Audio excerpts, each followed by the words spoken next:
Hey there. Thanks for tuning in today. Welcome to today's update, which we're talking about what's going on in the real estate market here in the Portland, Oregon metro real estate market. Now, if you're like most people, perhaps you loosely follow the real estate market and you've seen some market updates in the past that give you a lot of information, which is wonderful. We love information. We need that to make good decisions. But sometimes do you ever feel like there's a lot of jargon in there and I'm bored to tears and I just don't know how to make heads or tails of this and how it really affects me.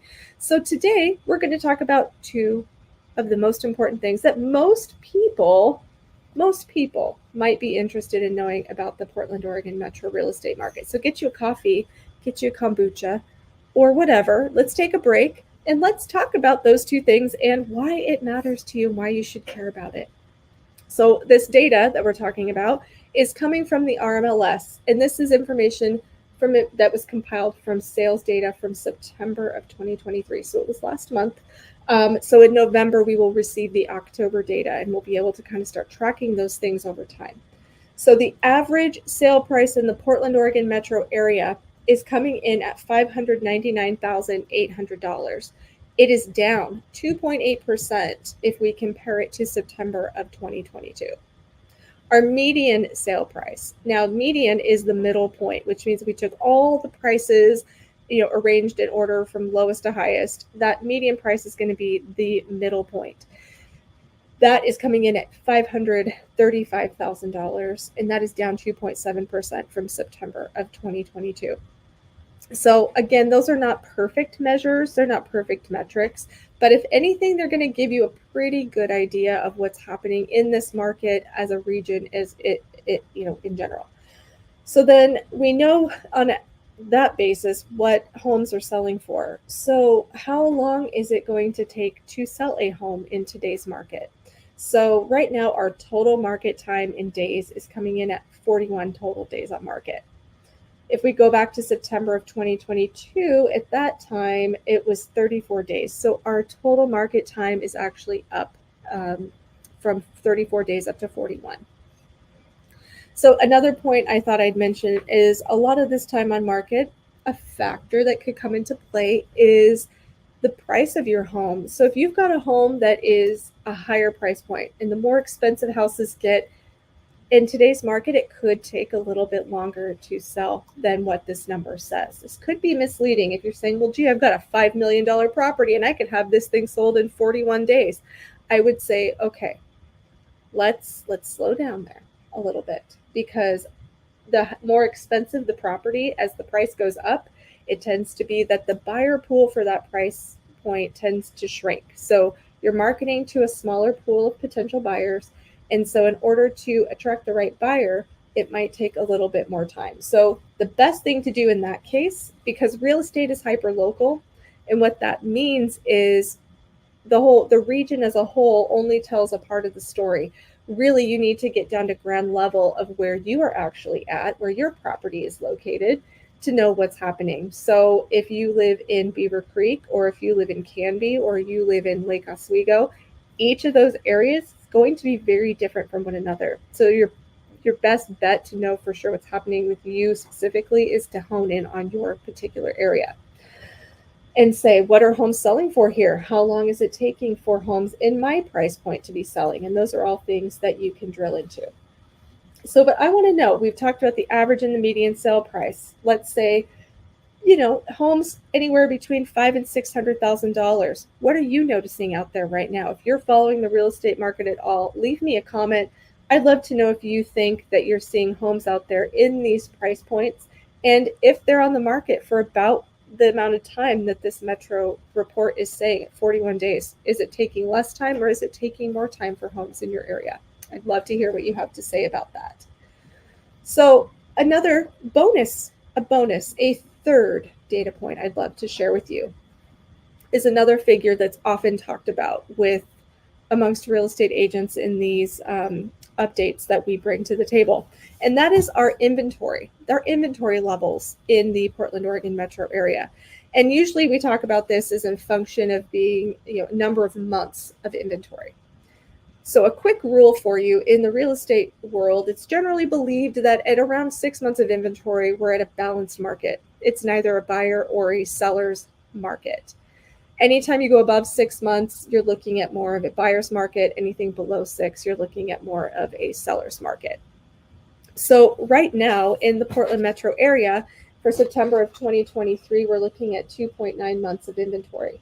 And what that means is it would take about 2.9 months to sell every single home that's currently on the market, assuming that no other homes actually were listed for sale in that time. So in under 3 months, we've sold everything. It's sold out. We go back a couple years just for fun in the time machine to September of 2021. We were at 1.1 months of inventory. So quite a different market happening a couple of years ago than what we're seeing happening today. So 2.9 months in September is actually the highest point of inventory level for 2023. It's also the highest point if we go back all the way to January of 2021. But again, don't forget our rule of anything under 6 months is technically a seller's market. So by that theory, we could say at 2.9 months, we're still very much in seller's market territory. It's interesting to say, though, with a lot of things that have been going on in the real estate market with a little bit higher interest rates or a lot of bit higher interest rates, depending on how you tend to view the interest rates of today. And if you were somebody who maybe purchased a home in the 80s when rates were a lot higher, 8% or trending towards 8% may not even be a factor to you. But, thinking about interest rates and pricing, and that pricing really hasn't softened as much as people have potentially thought that it would. And so what we're seeing is 2.9 or 3 months of inventory is kind of functioning a little bit more like maybe this is a new buyer's market. I'd love to know what you've experienced. Maybe if you have sold a home recently or you are in the process of buying a home.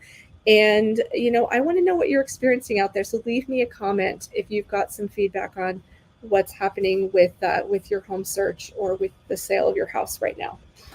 Okay, so that's the two, and with a third bonus fact of the things that you should care about as a homeowner and why should you care about them. So if you're a home seller, knowing what the region as a whole is doing is going to be helpful for you as you start to figure out how to approach this market from a pricing standpoint and where your home comes into play in all of this. Pricing is, it is honestly one of the most important things that you can do as a seller, aside from preparing your home to market and preparing it to look really good to be sold.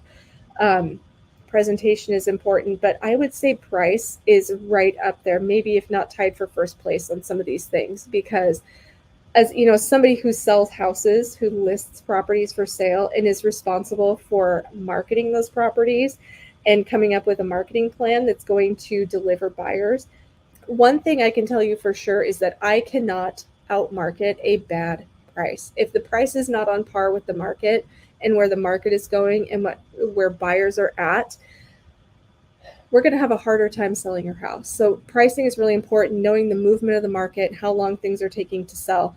Those are all important things to know. And also inventory is important to know, because then you can say, what's the competition like out there on the market? Is there more homes for sale? Is there fewer homes for sale? This inventory figure is going to give you a basic idea of what that looks like.